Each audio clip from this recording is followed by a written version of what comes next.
You live?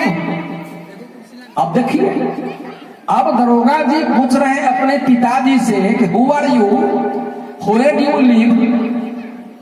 तो बता नहीं रहा था। दरोगा जी ने क्या किया, 4 घंटा लगाया जब उस खिलाने वाले को देह पर, तो पिताजी भाग गए। भाइयों, जब पिताजी देह पर आया तो बोलना चाहिए ना कि हु आर यू?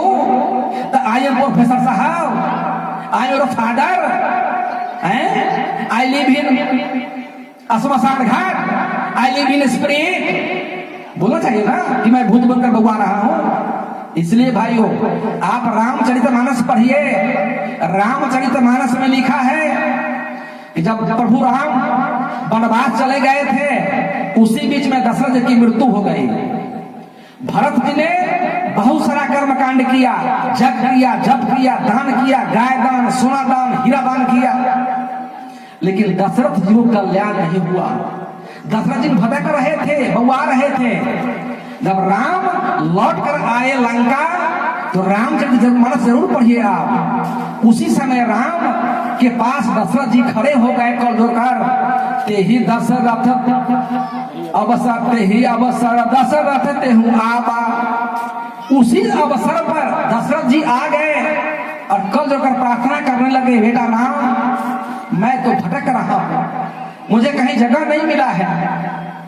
आप जरा रामायण तो पढ़िए, श्रीमद् भागवत तो पढ़िए, श्रीमद् भागवत से शिक्षा तो लीजिए। श्रीमद् भागवत में स्पष्ट लिखा हुआ है कि क्या करने से इस जीवात्मा को कल्याण हो सकता है।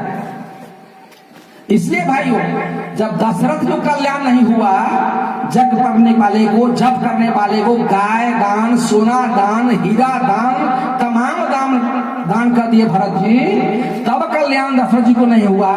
तो पंडित जी के पूजवाने से अब कल्याण होने वाला है। इसलिए भाइयों, आप अपने माता पिता को जीवित अवस्था में ही सेवा करें और जीवित अवस्था में ही उनको सब कुछ कर दें। मरने के बाद कुछ करने की जरूरत नहीं है। जैसे हमारा बहन कर्म की होगी, उस कर्म के मुताबिक ये आत्मा निकली होगी और दूसरा शरीर धारण कर लिया होगा। जरा विलंब नहीं होता है, 1 सेकंड का विलंब नहीं होता है। और पंडित समाज के लोग कहते हैं क्या कि 12 दिन कर्म कांड कराओ, तुम्हारे पिताजी को मुक्ति हो जाएगा।